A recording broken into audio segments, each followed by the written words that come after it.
සුබ අලුත් අවුරුද්දක් වේවා. අදත් ඔයගොල්ලෝ එකතු වෙලා ඉන්නේ කජමතේ බයික් එකේ YouTube නාලිකාවත් එක්ක. අද අපි කතා කරන්න යන්නේ අපි මහියංගනියේ ගියපු ටුවර් එක සම්බන්ධයෙන්. ඔයගොල්ලන්ට මේ වීඩියෝ එකේ අවසානයේදී දැනගන්න පුළුවන් මේ ටුවර් එකට කොච්චර වියදමක් ගියාද, කොයි විදිහේ අත්දැකීම් වලටද අපි මුහුණ දුන්නේ කියලා.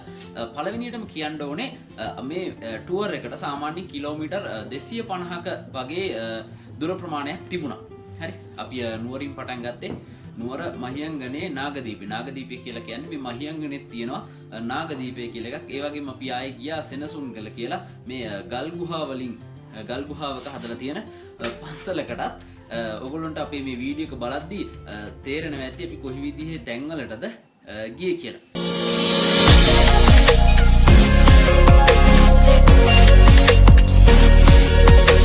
අපි දැන් බලමු අපේ හොනට් එකේ කන්ඩිෂන් එක මොකක්ද. මේ කිලෝමීටර් 250කට ආසන්න දුරක් පැද්දට පස්සේ අපි බොරුළු පාරවල් වල ගියා, වැස්සේ ගියා, මඩේ ගියා.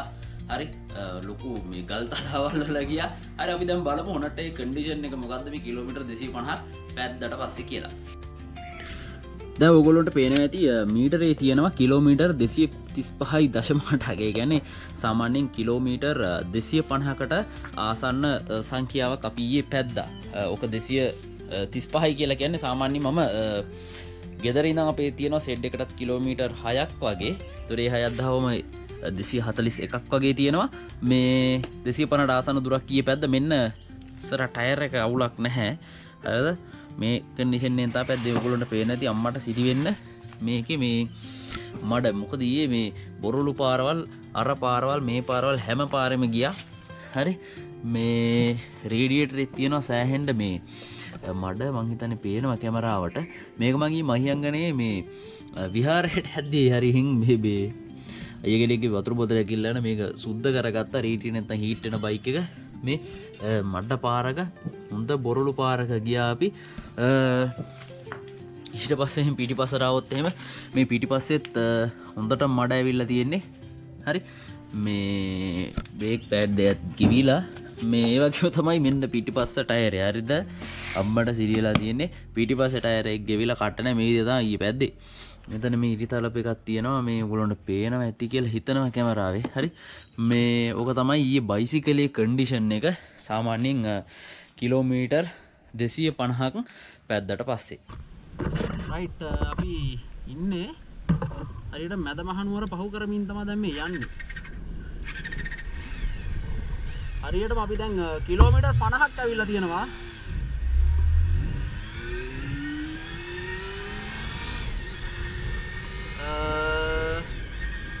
මැද මහනුවර පසු කරමින් තමයි යන්නේ.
තේ බොමු එද්දි තමයි ඔල්ලෝ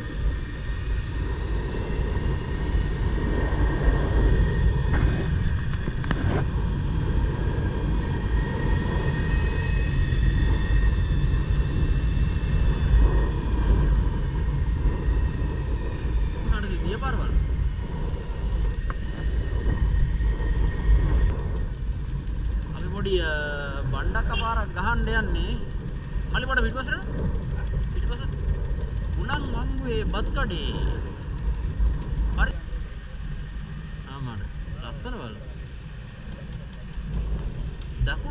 දකුණේ දිස්සන්නේ කොයි ප්‍රදේශයේද මයංගනේ නේද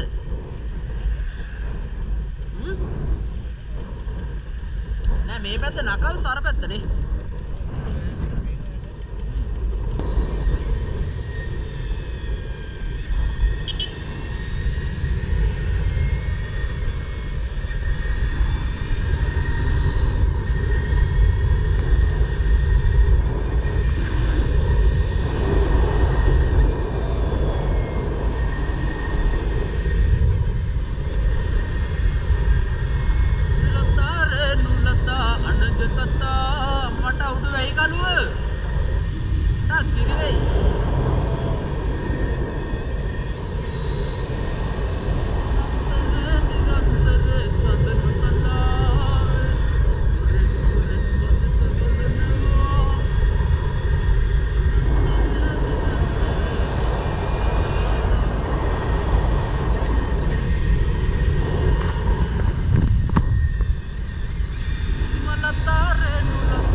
බස් එක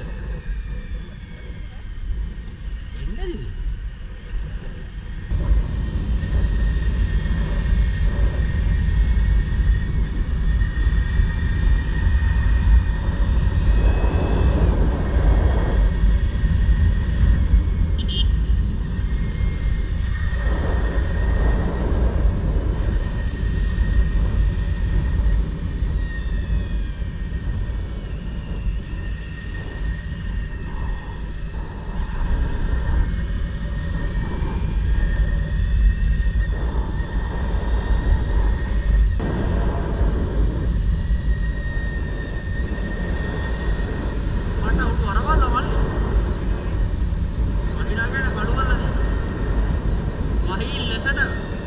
දැන් ඔයගොල්ලන්ට ඊළඟට බලන්න තියෙන්නේ 18 වංගු වල ඉඳන් හසලකට යනකම් අපිට අතරමඟ සිදුවෙච්ච සිදුවීම්. එතකොට මෙතෙන්දී අපි පොඩ්ඩක් කතා කරා මේ වංගු වල කොහොමද මේ වැස්සේ මහා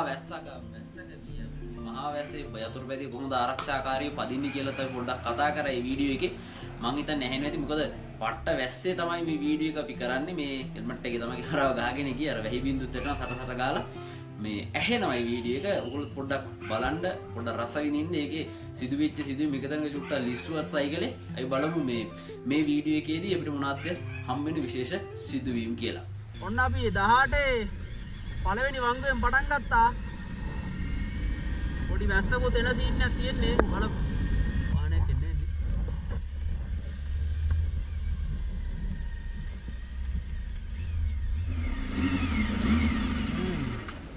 මේ තියෙන්නේ දෙවෙනි වංගුව. අමර තිරට යන්න අපි යන පාරන්නේ. පල්ලෙපෙන් ඈ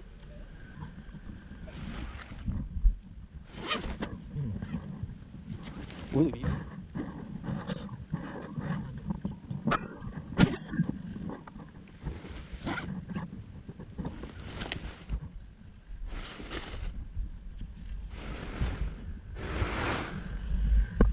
right අම්මේ දාගත්ත දෙවෙනි වංගු පහු කරගත්ත ගමන් කලිසම මේ වෙලාවට තාම තෙල් වැටිලා හේදිලා නැහැනේ. මේ වැස්සට තාම හොඳටම ලිස්සන්නේ. කල්පනායෙන් යන්න ඕනේ වංගු වල. නැත්තම් සකල පුජාන් කොට කලිසම් තමයි. හොඳට පත දිහා ගන්න මේ විදිහේ වැස්සක දැන් සාමාන්‍යයෙන් ඕගොල්ලෝගේ ඉස්සරහ ටයර් එක බයික් එකේ ගෙවිලා තියෙනවා නම් අනිවාර්යෙන් ටයර් එකක් දාගන්න. ඉස්සරහ ටයර් පිටිපස්ස ටයර් එක නම් මොකක් හරි ඉස්සරහ ටයර් එක හොම්බෙන් තමයි යන්නේ. ඉන්න හොඳ කල්පනාවේ පදින් උකනවාදා සුදු ඉරලිස්වා පුතා සිරි වෙන්නේ. ගොඩක් වෙලාවට දැන් මේ විදිහේ මේ කල්පනාවේ යන්න මේ වැස්ස තියෙන වෙලාවවල බයික් එක පදිද්දී හැරෙන්න ගොඩක් වෙලාවට බ්‍රේක් කරන්න යන්න එපා. ගොඩක් ස්පීඩ් යන්න එපා. සාමාන්‍යයෙන් යන්න පාලනය කරගන්න පුළුවන් නම් ගියර් කන්ට්‍රෝල් එක ගන්න ගොඩක් වෙලාවට. ගියර් කන්ට්‍රෝල් එක තමයි මේ සේෆ්ටි එකට තියෙන්නේ. මේ බ්‍රේක් අපර මොල්ලා දෙනවා නීවට. මම මේ ගියර් කන්ට්‍රෝල් ගන්න ඒ වගේ ගියර් කන්ට්‍රෝල් කරගෙන පදින්න මේ ඒක සේෆ්ටි එකට හොඳයි. බ්‍රේක් කරන්න යන්න එපා වංගු වල පිටිපස්ස බ්‍රේක් කරනවා ගහන්න එපා. මම කියන්නේ මේ පාර කෙලලා අතරින් එපා මේ ඇටෙන්න බලනවා. ඉස්සරහ ටයර් එක.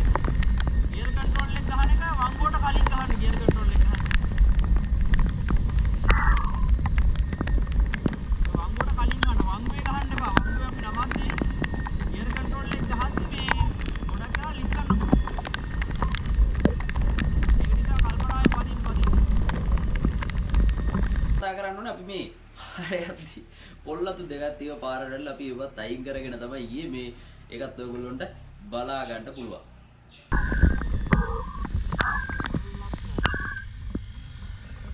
පොල්ලත් අයින් කරනවා මම ගියේ. පොල්ලත් අර පොල්ලත් අයින් කරනවා.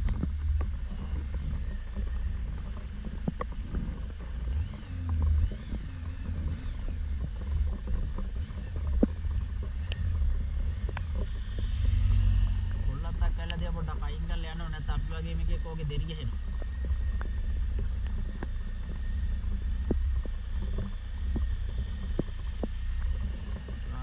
යකෝ තව පොල්ලත් අක්කලා දිනවා කියපන්කෝ.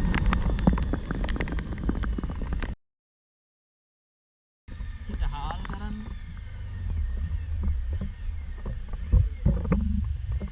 තව පොල්ලත් අක්කලා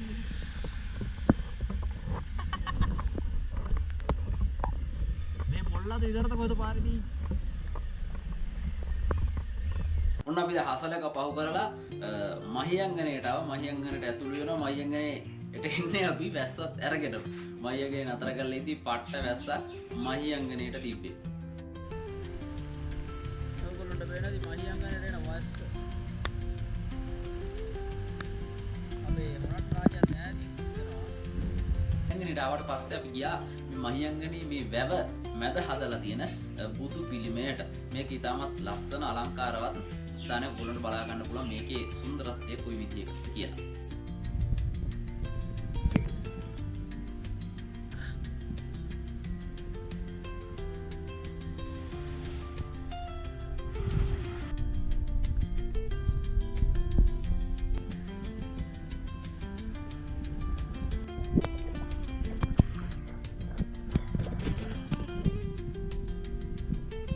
එයා තමයි දැන් මේ බිබිල පාරේ අපි සාමාන්‍ය කිලෝමීටර් මහියංගනේ ඉඳන් බිබිල පැත්තට ඇවිල්ලා ආඳාවුල් පැත්තෙන් බිබිල පාරට දාලා සාමාන්‍ය මහියංගනේ ඉඳන් කිලෝමීටර් 20ක් විතර එන්න ඕනේ මේ නාගදීපය කියන තැනට එන්න.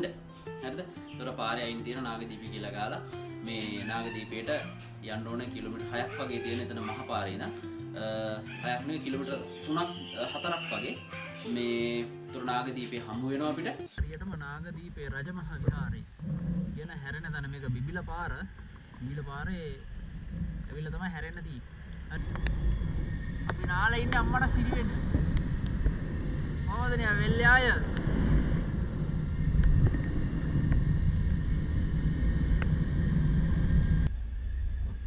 තව දෙක. එලිම යන්නේ නේද?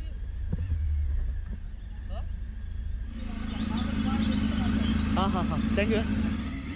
ඔය නාගදීපේ බයික් එකේ යද්දි උතර බලන්න වැස්ස තියෙන වෙලාවක නාගදීපේ යන පාරේ යකඩ පාලම් දෙකක් තියෙනවා. හරිද? යකඩ පාලම් වල යකඩ මෙහෙම ප්ලේට් දාලා තියෙන ප්ලේට් අම්බානක ලිස්සනවා. මමත් දැක්කේ මේ ප්ලේට් එක උඩින් යද්දි. ප්ලේට් එක එහෙම ලං වෙද්දි තමයි මේක යකඩ ප්ලේට් එකක් කියලා දැක්කම හිතුවා තාරපාර කියලා. මොකද ඒ වගේ බ්‍රේක් කරන්න තියා එimhe නිකන් යද්දි වැටෙනවා කොහමද අපිට වැටුනේ නෑ. මේ එකත් ඔයගොල්ලන්ට බලා ගන්න පුළුවන්. නාග සලංගන මේක වැටුනොත් නම් පුතේ ඈ සිරේ දෙයියාමුදුරනේ යකෝ යකඩ ගොඩක් උඩ ආවේ ඈ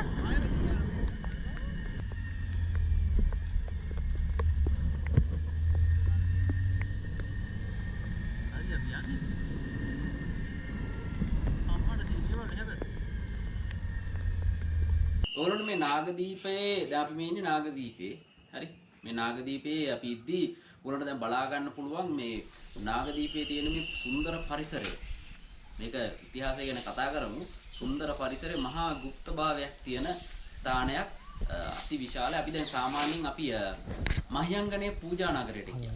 ඒතර මහියංගනේ පූජා නගරය තුල නොතිබිච්ච දෙහි ජනාකීර්ණය මෙහි ජන ශූන්‍යයි. එනි මිනිස්සු මහා විශාල වශයෙන් නැහැ. ඒ නිසා මේකේ මහා গুপ্ত භාවයක් සහ අමුතු සුන්දරත්වයක් අලංකාර භාවයක් නිස්කලංක භාවයක් හොඳ වෙලාවට හිට වැස්සත් නැහැ. අපි ගියේ හොඳ වෙලාවක ඔයගොල්ලන්ට බලා ගන්න පුළුවන් මේ පරිසරයේ සහ මේ සත්තුන්ගේ මේ හඬවල් කොයි විදිහටද මේ නාගදීපය කියන ස්ථානයේ තිබුණේ කියලා.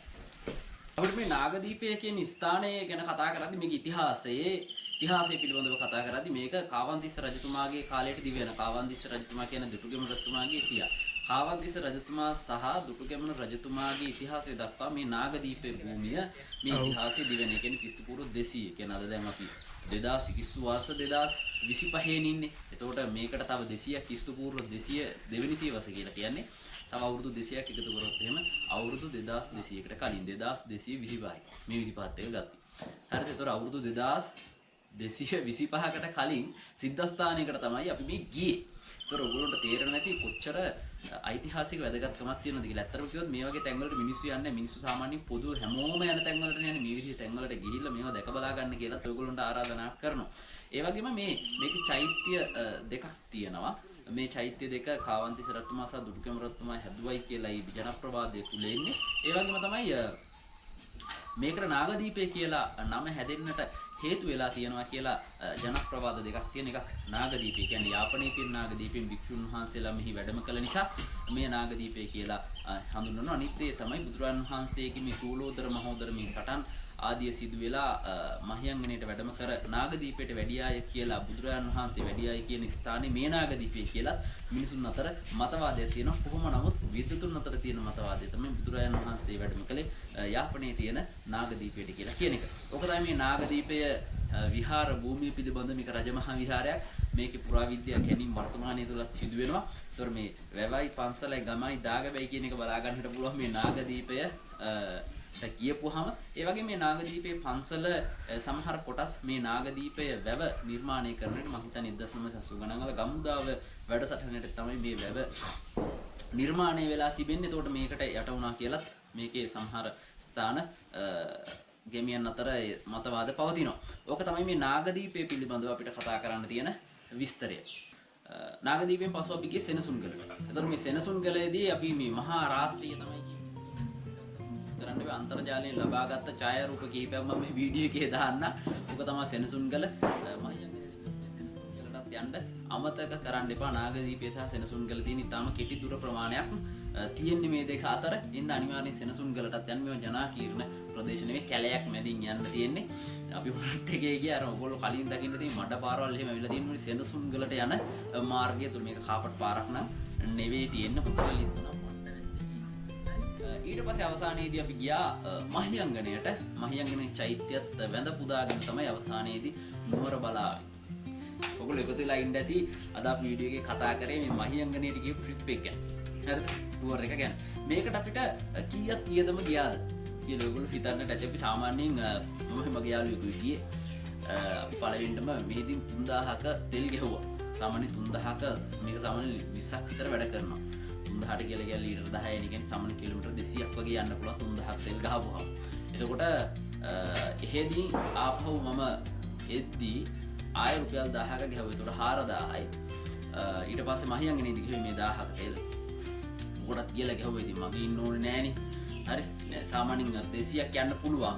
අර දශමෙටම යන්න ඕනේ නැති හින්දා ආය 1000ක ගැහුවා.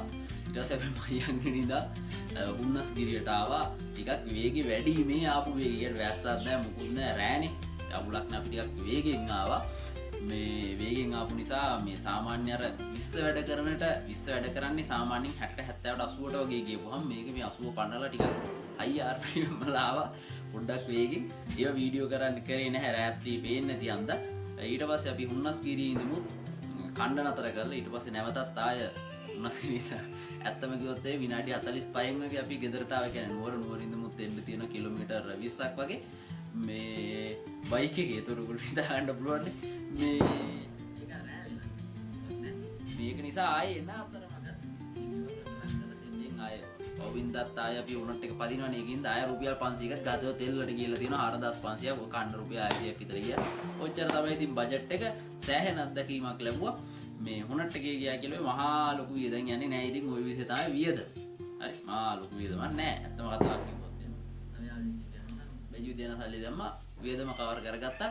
ඒතර ඉතින් ගේමක් නෑ රුපියල් 2000 2500ක් විතර එක්කිනුට වියදම් වෙලා තියෙන්නේ. අවුලක් නෑ. හරි මේ විදිහේ අලුත් වීඩියෝ එකකින් අපි ඊළඟ පාර නැවත හම්බෙමු.